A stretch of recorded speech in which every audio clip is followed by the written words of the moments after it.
When I was ready to be a mom, it was all I could think about. When I felt pregnant, I felt so excited, and I felt relief. But then those feelings subsided, and in their place, I started getting this other feeling in my gut, that something was wrong, but I didn't know what or why. People told me I was just nervous, that I couldn't tell if something was wrong, especially since it's my first pregnancy, so how could I know that? But I knew. A mom who carries her babies knows. I couldn't stop worrying, so I asked my GP for extra tests. We checked everything. Nothing showed up. I asked them to check again. Nothing showed up again. So I started to think maybe it is just nerves about being a first-time mom. I started to think maybe I was the problem. I felt these feelings all the way up until the birth. Then, on the day my baby was born, he was so beautiful. Pink, screaming, and with good appetite. Everything was fine. After months of fear and doubt, I finally let myself relax and let go of the worries. I let myself enjoy being a mom. I let myself feel happy and calm as I always dreamed of. Then, 24 hours after he was born, the doctors offered a pilot test to check the oxygen level in his blood. The specific hospital we were at was the only place in Israel that offered that check at that time. They decided to run this pilot test in the hospital for only 3 months. And our baby happened to be born in this period of time in that specific hospital. We agreed, but I wasn't even worried, as I was sure everything is going to be okay. I saw the baby right in front of me, so perfect and cute. Nothing was wrong with him. Then the results came back, and they weren't good. The baby's oxygen level in the blood was low. So low that he needed to go through additional checkups. After the longest hour, the doctors determined that our baby suffers from a very rare heart condition and that he needed an emergency open heart surgery. My worst nightmare had come true just as I let my guard down. It's the kind of moments no one is ever prepared to have. My husband collapsed right next to me, but strangely, I shifted into survival mode. It might be hard to understand, but I couldn't collapse. The first thought I had was that I must disconnect from the baby, just in case something happened to him. Throughout the whole time in the hospital, I functioned like a machine, pumping milk for him every 3 hours, taking him from one doctor to another, letting the nurses in the NICU bath him as I was too scared to get to know him. I refused to give him a name, again, to not make him more real to me. There were some moments in the hospital that I will never be able to forget. The first one is lighting Shabbat candles only 2 days after the baby was born. I remember begging God for my baby's life while seeing all the other mothers walk around proudly with their newborn babies. I could see their eyes searching for mine as they were walking past me. Little did they know that he was in the NICU waiting for his surgery. Another one was taking the baby to the surgery room on the day itself. I felt so helpless as I tried to leave him behind and walk outside.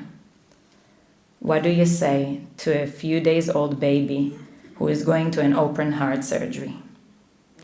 What do you do when you're barely able to hug and kiss him as his body was covered with needles and bandages? My husband and I eventually said Shema Israel with him and gave him a goodbye kiss. I didn't let myself think about my feelings and fears. I couldn't afford that. I knew that I had to get over this time, hoping that the moment it will all end, life would get back to normal. But it didn't.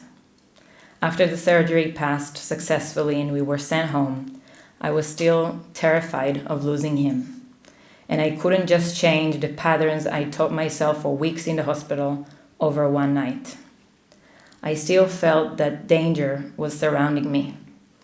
I had to take him to the doctor daily to check his blood pressure. I had to give him so many medications. I had to become a mother for the first time, but I didn't know what was normal or not. So every single cry I interpreted as a life-threatening situation. For months, I still didn't allow myself to get attached to the baby at all. I was just functioning, and I got it all done, but my heart was locked and empty of love towards that baby. It's really hard to admit, but it's the truth. No one understood that I was still recovering. It's hard enough to adjust being a first-time mom when everything goes to plan. And when it doesn't, it's even harder. I was scared to share any of these thoughts.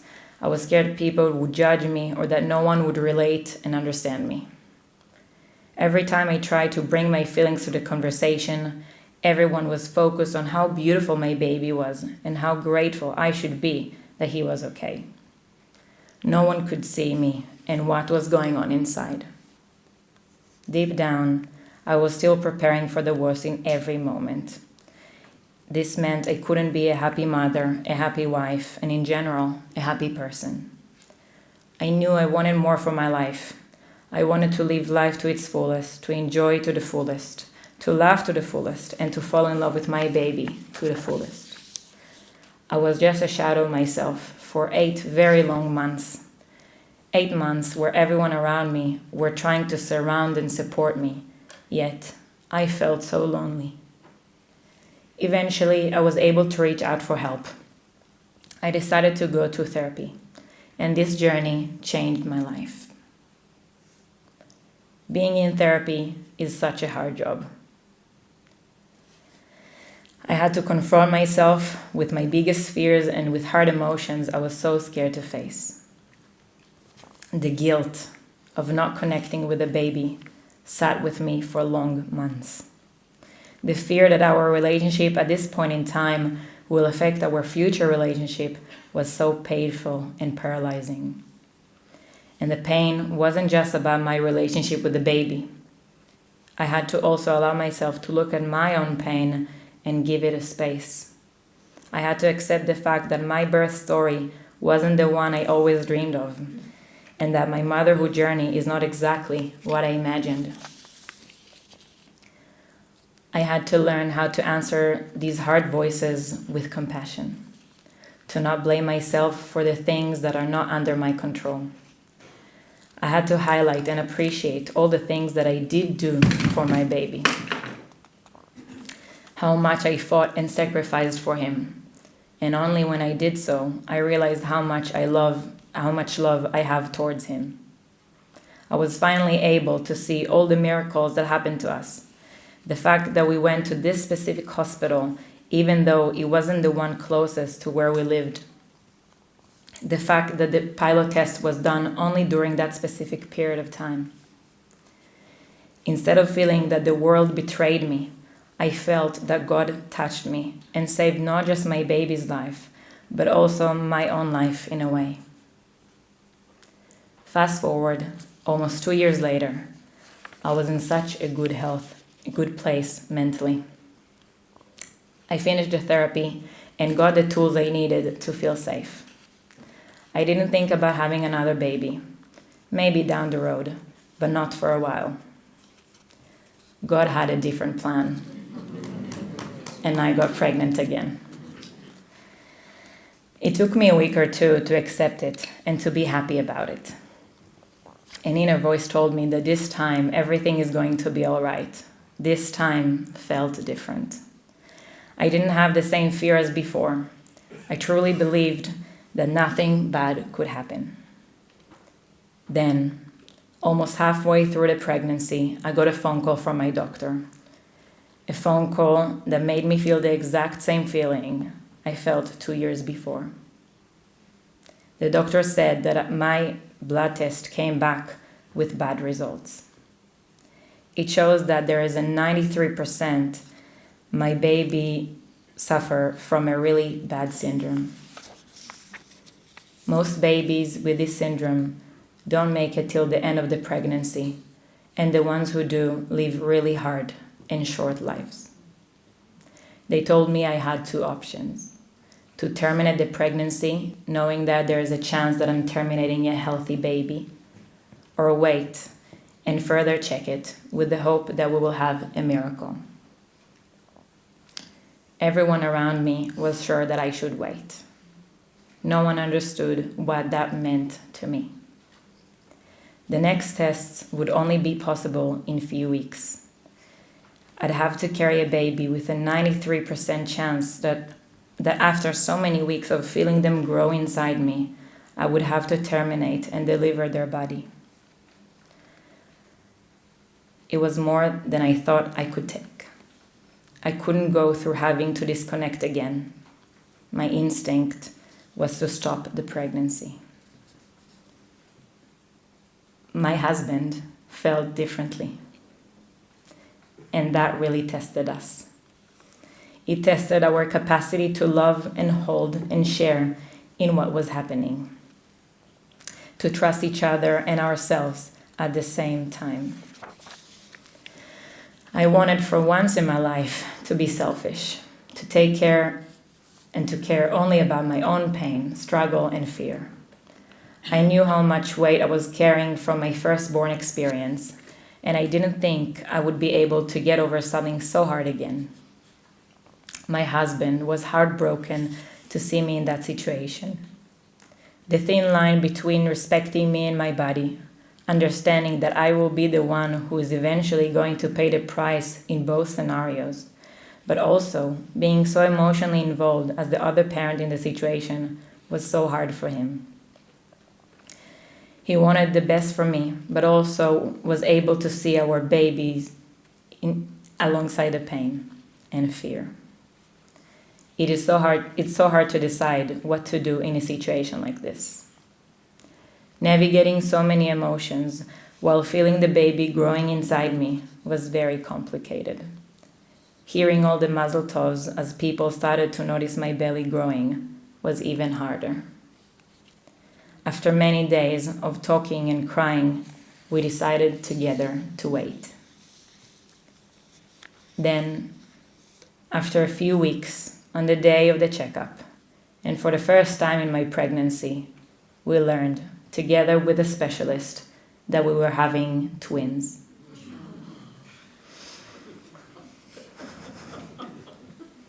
The second time in my life, something was missed by the doctors.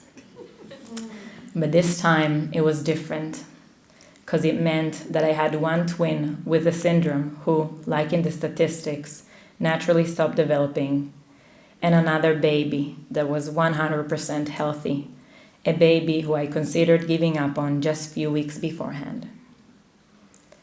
How can you handle the fact that you lost a child and were gifted with a child all at once? It was such a complex roller coaster of emotions, and together with great sadness, I also felt an immense gratitude. The first few weeks after the discovery were hard. As someone who believes that the baby in the womb can feel and hear, I again started to feel a great sense of guilt. What if the baby heard me considering giving up on her? Will this affect our future relationship and connection when she will be born? I worked hard to quiet these voices within me, allowing myself to breathe through the fears and focus on the belief that worrying will not change anything. I had to believe that despite everything I said, I ultimately chose to take the risk for her, and I hoped she felt and heard that too. On the day she was born, I was the most in-love person you could ever imagine. I finally got the experience I was dreaming of. Usually, after I share my story, a lot of people feel scared. especially people in the same status as me. What if it happens to them too? And my answer is yes, it's very scary. And I could choose to forever be stuck on the question of why? Why me? Why twice? What if something bad will happen to me again?